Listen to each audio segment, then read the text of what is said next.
My name is Steve Rodriguez. This is my wonderful wife, Kim. We've been married 24 and a half years, going on 25 in January. We met at Pepperdine University in Malibu, California. Neither one of us grew up knowing the Lord. Both of us went off to college, and both of us found Christ through our experience at Pepperdine University. We met through a mutual friend, gonna go study for a test. John said, "Hey, my buddy, my roommate, he's gonna be pitching today in the baseball game. Can we go study?" It was a rare day in Malibu where there was a little rain, and we got rained out, and he went down to go talk to his roommate to just figure out logistics of how to get home, and Steve was standing on the field, and that was the first day we met, standing at the Pepperdine baseball field, ironically. But the truth is, I was looking up at her. She had a red sweater, white pants on. She's looking hot, not gonna lie to you. So that was the first sight, yes. In 1992, we won a national championship at Pepperdine. Had an opportunity to go and play professionally. Made it to the big leagues with the Boston Red Sox in 1995. Played pretty much from 1992 through 1999 professionally, and that's when I became a college coach as well in 1999.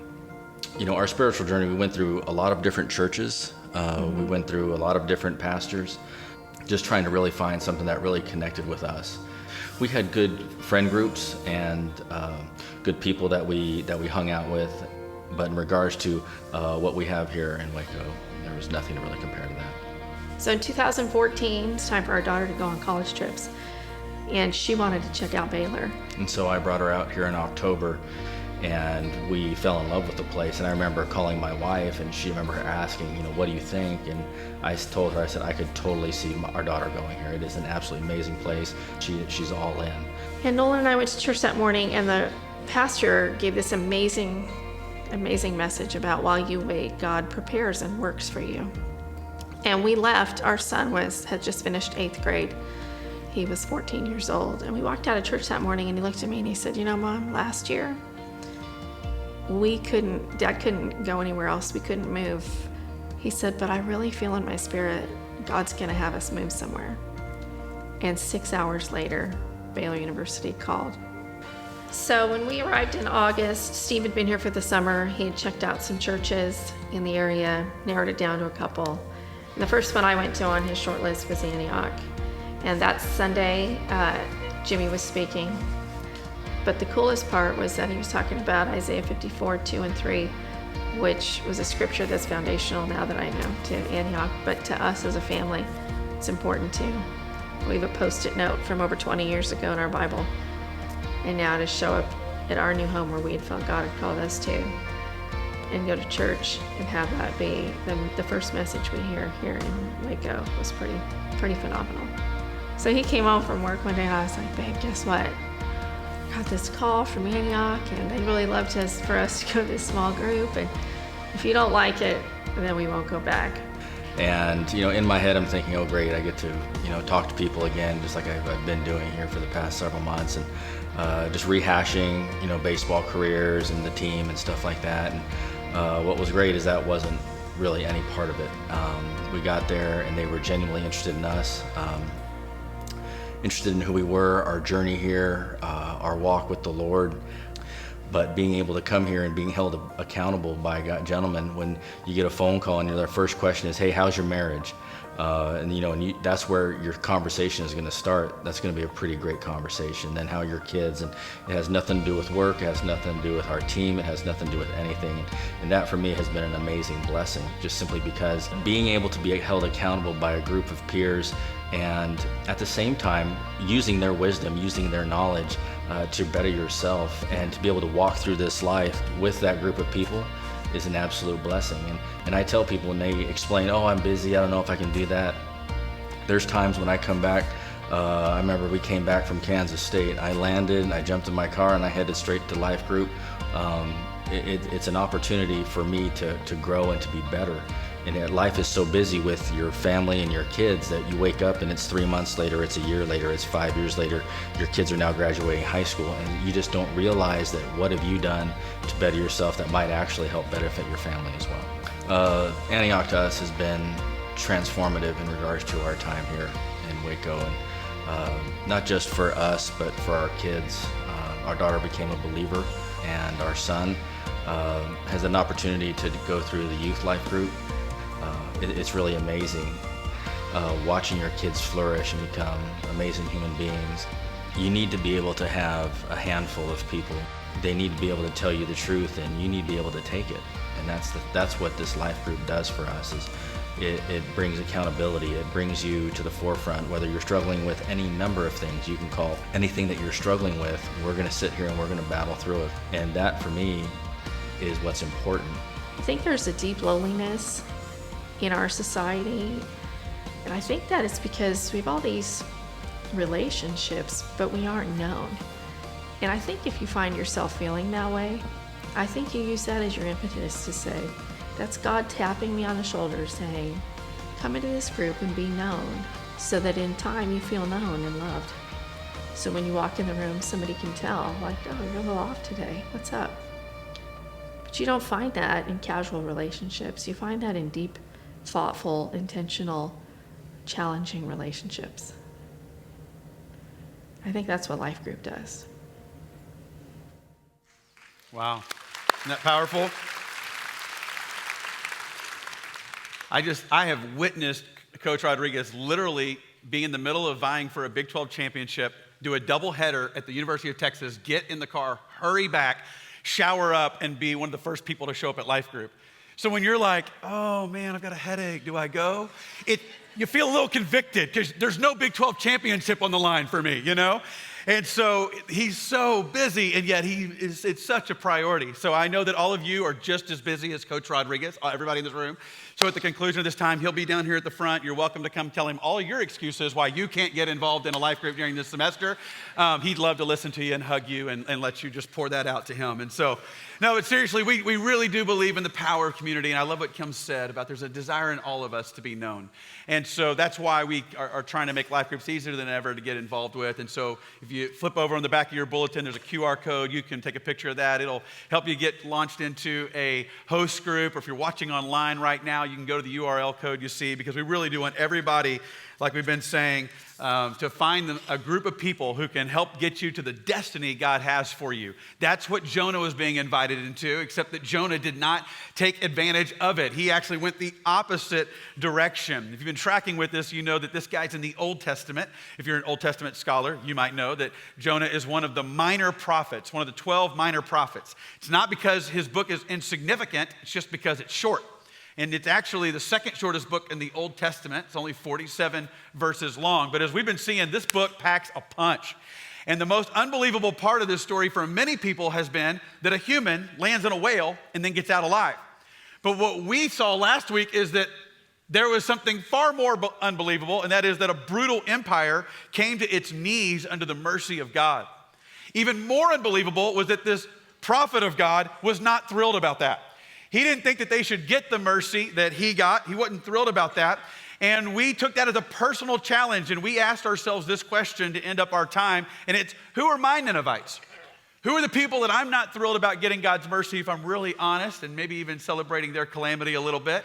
And I need to up my game and say, Lord, give me the mercy that you deserve.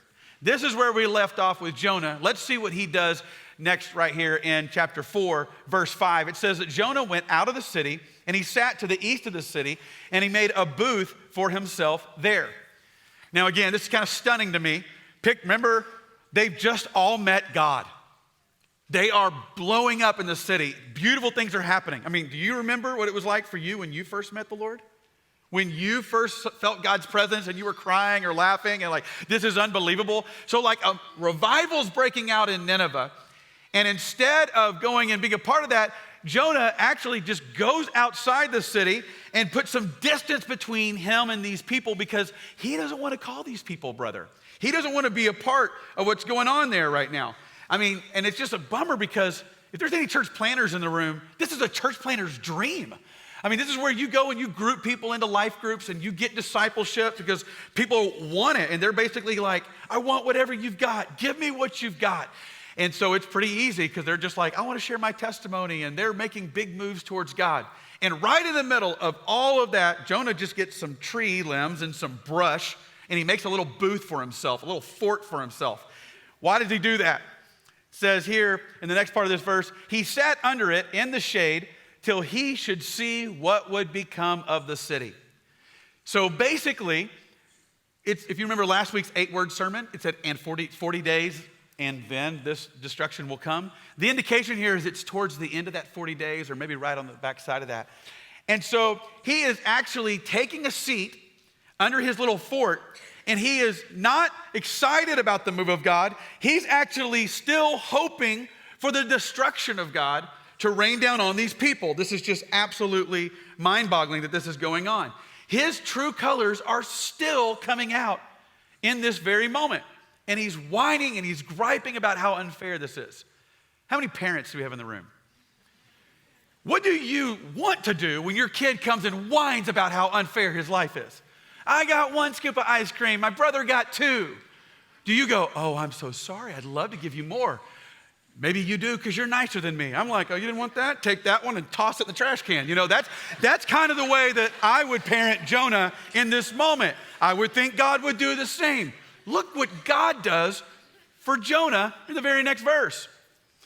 Then the Lord God provided a leafy plant, and he made it grow up over Jonah to give shade for his head to ease his discomfort. So Jonah's sitting in his booth, and it is hot. It's so hot, they say this is not like Waco hot. This is Iraq hot, okay, which is where Nineveh is. It's 125 degrees is how hot it can get there. So he is so miserable and so hot. And we don't know what kind of plant this is for sure. Some people say it's a castor oil plant. One version calls it a gourd. Another version calls it a vine. We don't know for sure. We just know this leafy plant comes up, and 2 things is all we know. One, it shot up just like that. And the whole purpose is to ease Jonah's discomfort, which I find very wild, that God is showing comfort to someone who is still hoping for the discomfort of others. I mean, the ongoing mercy of God that we see from God towards Jonah is a blowaway. I'm kind of blown away personally at God's parenting tactics. Jonah doesn't seem to be thinking about that. This is his response. This is his response to that. And Jonah was very happy about the plant. Don't you love that they put that in the Bible? The ESV version says, and Jonah was exceedingly happy about the plant. The last time we saw the word exceedingly was when chapter 4 started, and it said, and Jonah was exceedingly displeased that they got mercy, basically. So this guy is an exceeding guy, and I relate to that. A lot of you are that way. You're either off or on, happy or sad, awake or asleep. There's just no middle ground. He is one of those people, and he is very, very happy about his plant. He's just like, oh, I love my plant. I mean, I don't want anything to do with people, but man, plants. I love plants. And he's just staring up at his plants. All these people, hundreds of thousands of more, not more. He just plants. He's just staring at his plant, happy about his plant. Here's what's wild about this, is that God has provided a whale to deliver Jonah, and he has provided a plant to comfort Jonah. But now we are about to meet another creature that's about to show up to be a part of God's plan. Let's look at the next verse here. And if you would, just notice a couple words that are highlighted in this. But at dawn the next day, what are those 2 words? A worm, which chewed the plant so that it withered. Again, another version says it attacked the plant. God provided. How many of you might stop asking God to provide for you this week? I mean, God is like, God, if you're going to provide for me like you provide for Jonah, the whale and the plant and the worm, maybe just not me. Maybe provide for others. I ask for your provision for others, God. I don't need it, you know.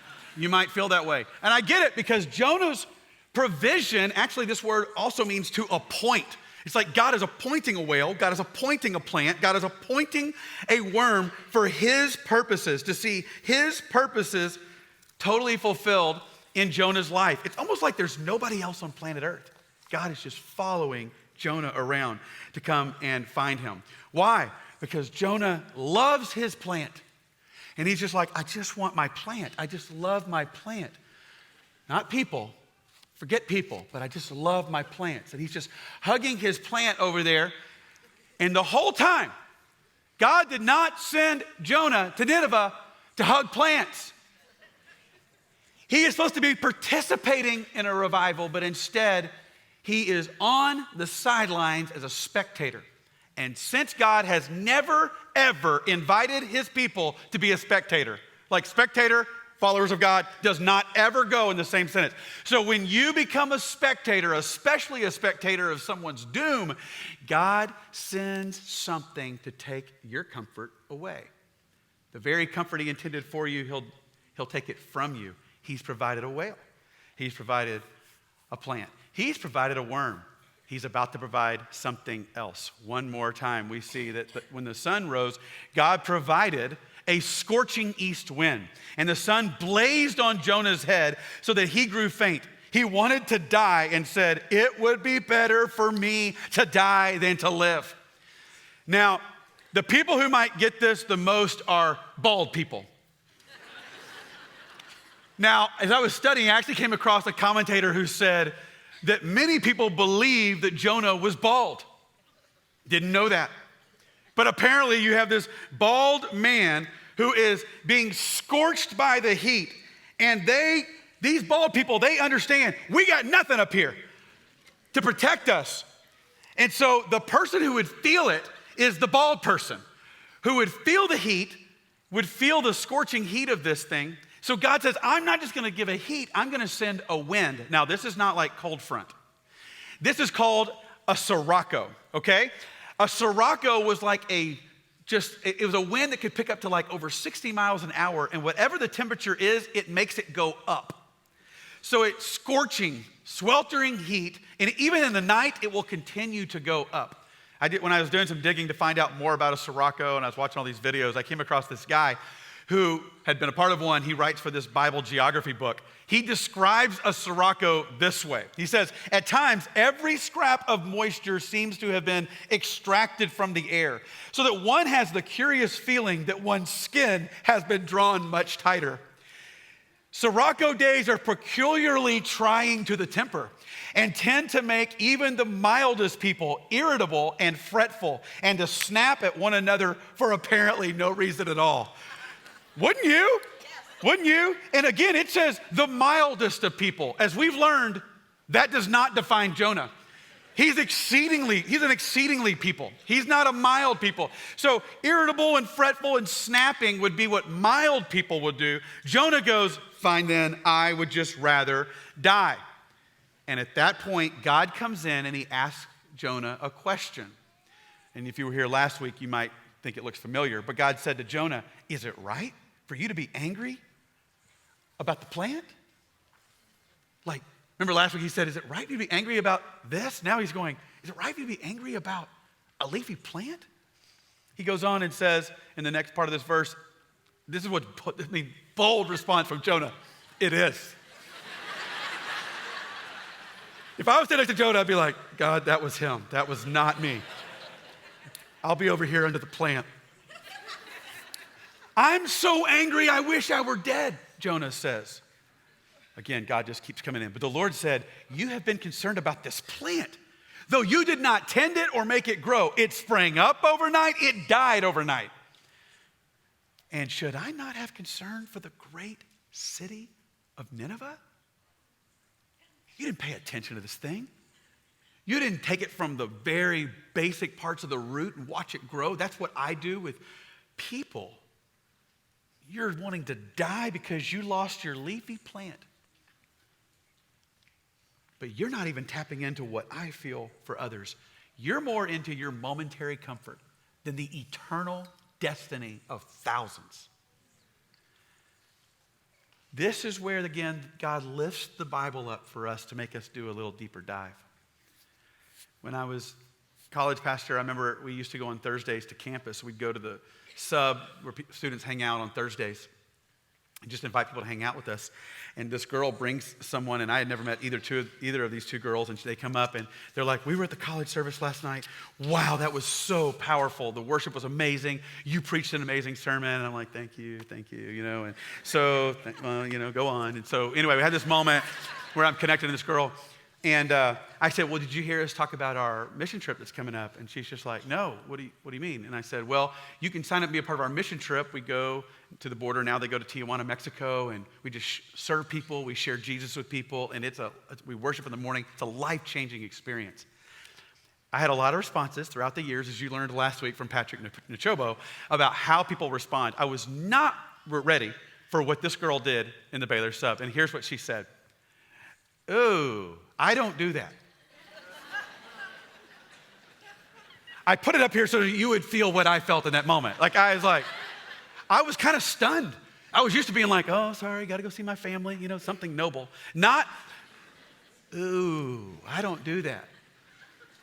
And I kind of just bit my lip, and I was like, what do you mean? And she's like, oh, that sounds like germs and gross stuff, and yeah, I don't do that.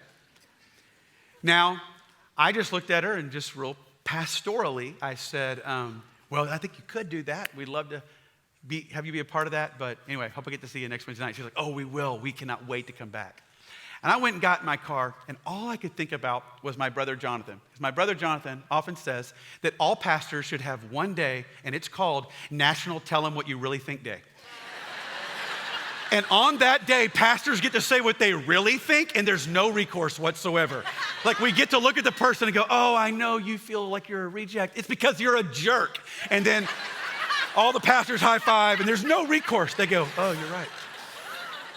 And I was sitting out there, and I was thinking, I just wanted to look at this girl. I wanted to take her by the shoulders. And if it was National Tell 'Em What You Think Day, I could lean forward and take her by the shoulders and say, I'm just so glad that Jesus did not look at you and me and go, ooh, I don't do that.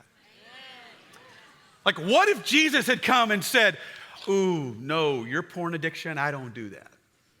Ooh, your adultery, no, that line, I don't do that. Your insecurity, I don't do that anymore. Your comparison, how many times are you going to delete Instagram? I don't do that. Your hidden sin, yeah, I don't do that. The fact that Jesus looked at all of our junk and said, that's what I do. I do that. He came to that, and that is what makes us then follow suit and do that. We don't do it because we're good people. Maybe like my mom, but nobody else does it. There's not enough goodness in this room. We don't do it because of any other reason than Jesus looked at us and he said, I do that. That's why we do it. But if we're honest, we all have a tendency to just want to retreat under our little leafy plant. We love the worship service, just not so much the mission field. We love the sermon, hopefully. But just don't ask me to serve and stay a little longer. Yeah, I love my comfort. Just don't make me step into God's assignment. Right there, we find ourselves sitting next to a bald guy. And if you sit next to the bald guy, it could be that there's a worm coming for you too.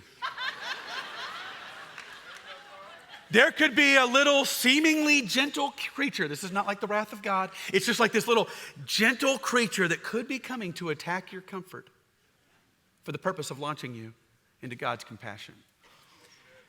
Now, I had a worm this week. I debated telling you this because sometimes pastors just need to not tell anybody what's going on in their life and just let God do a deeper work. But I told y'all this study's been messing with me, and I just talk about it publicly, and y'all get to listen. If it helps you, great. But I had one of those moments this week where I was getting dropped off from lunch on Wednesday. Wednesday's when I study for my sermons.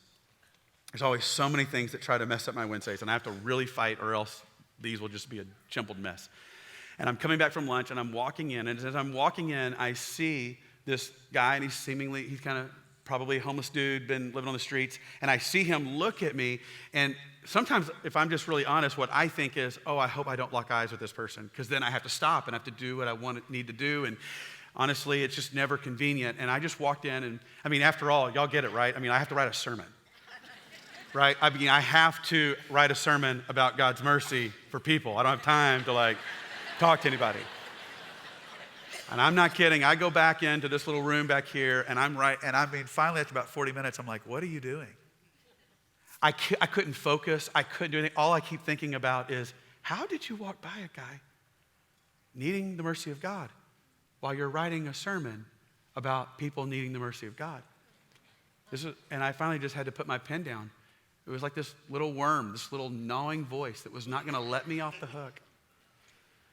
And so I went and got a bottle of water, and I walked out. He was sitting in the shade over by our playground over here, and just sat down, and I met him, and we talked for just a brief moment. He wasn't a big talker, and all he just talked about was how hot he was, how it was exhausting him. And I said, bro, just feel free to sleep here as long as you want, man.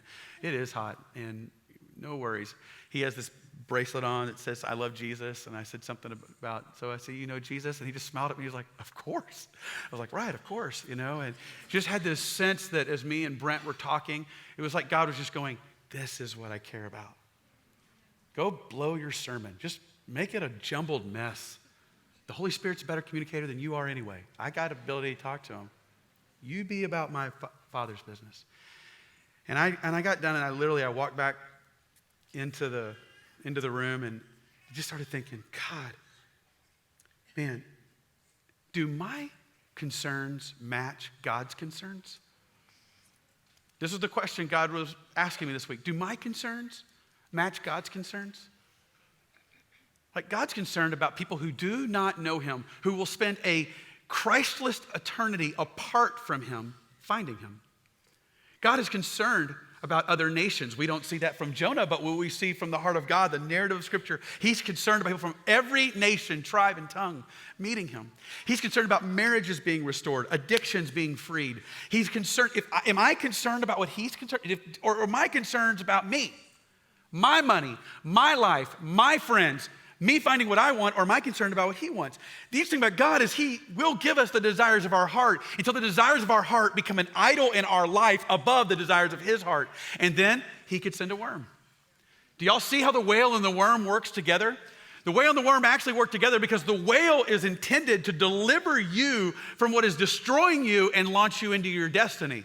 The worm is intended to deliver you from your own self-introspection so that you get liberated from you and have compassion for another. You step into the plight of somebody else. When you do that, you actually are being what Israel was supposed to be, a light to all nations.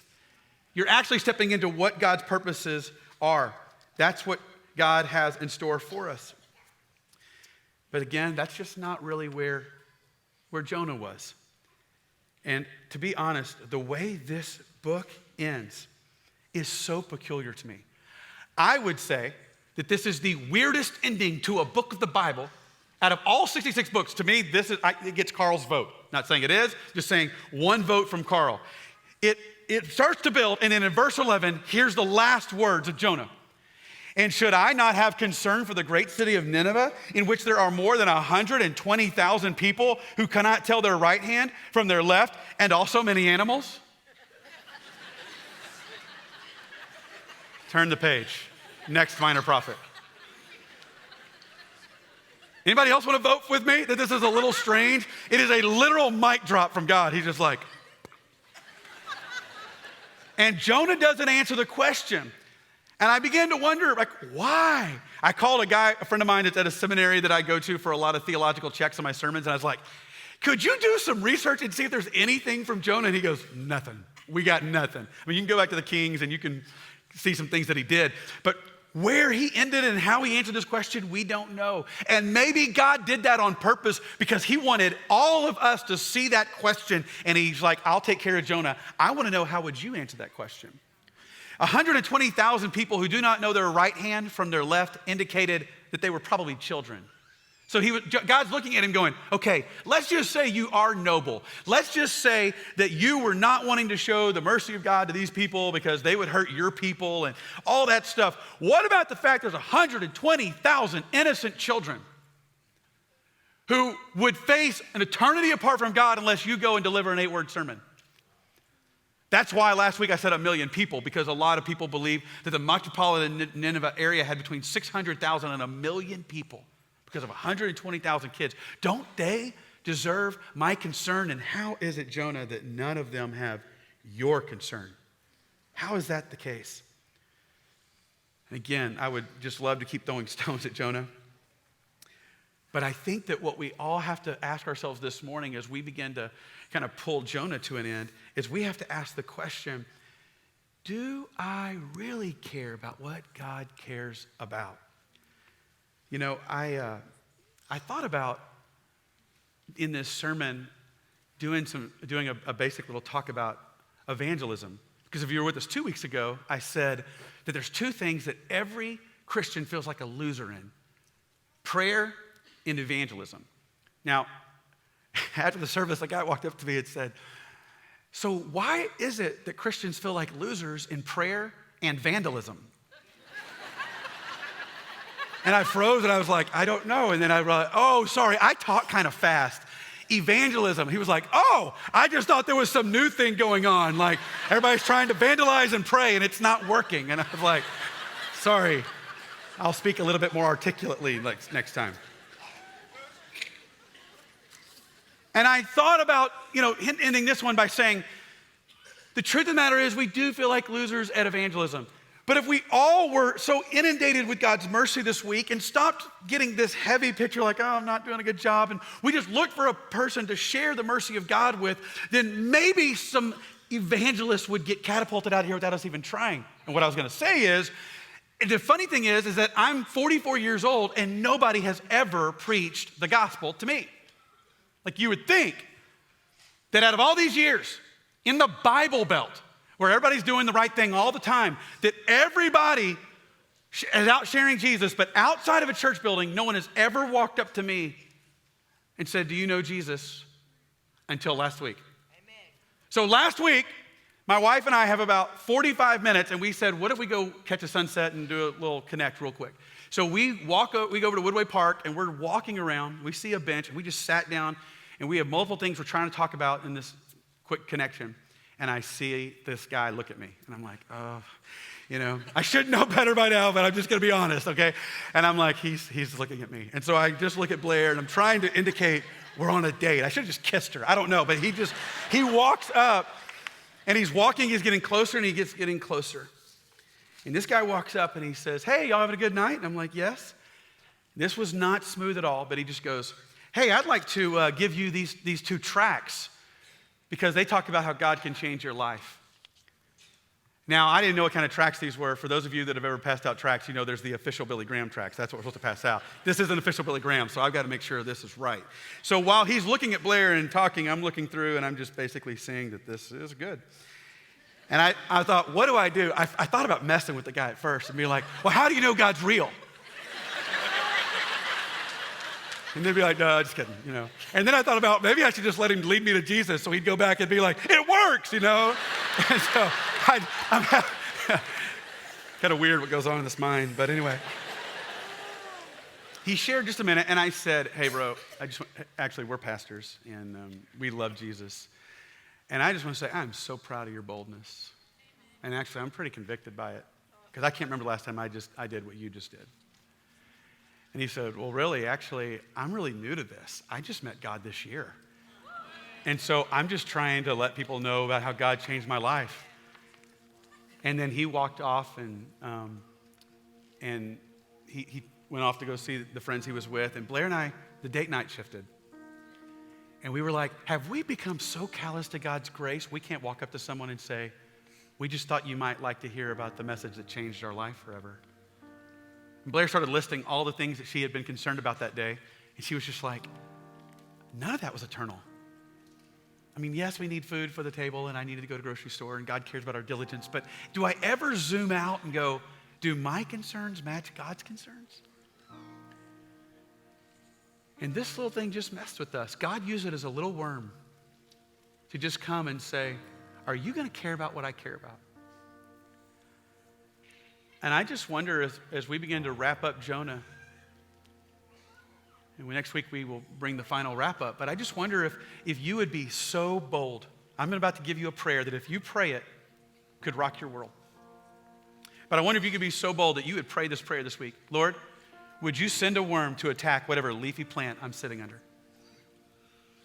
Would you send something, preferably gentle, to attack if there's any place of comfort I'm going to in order to keep my distance from potential pain, from potential frustration, from unpredictability? If there's something I'm running to that I've put in place of your purposes, send a worm this week, God. Attack whatever it is. It'd be a bold prayer. You'd have to have a lot of guts to pray this prayer. But what you're seeing here as we're studying Jonah is Jonah got a second chance. He just didn't get the whole point. And he's not running from God anymore, but he doesn't have the heart of God. Why is God pursuing this one person when millions are around the world?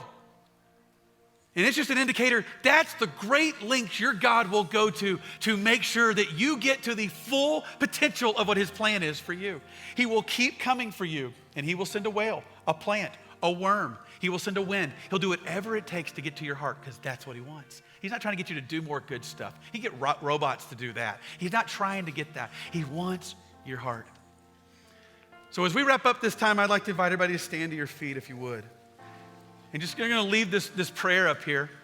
And I'd like to ask you to just bow your head. And if you have the guts to pray this prayer, I'm going to ask you to say these words. Lord, would you send a worm to attack whatever leafy plant I'm sitting under?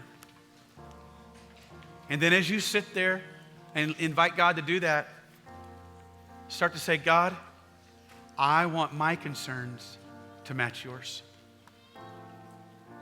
And if they don't, send the worm.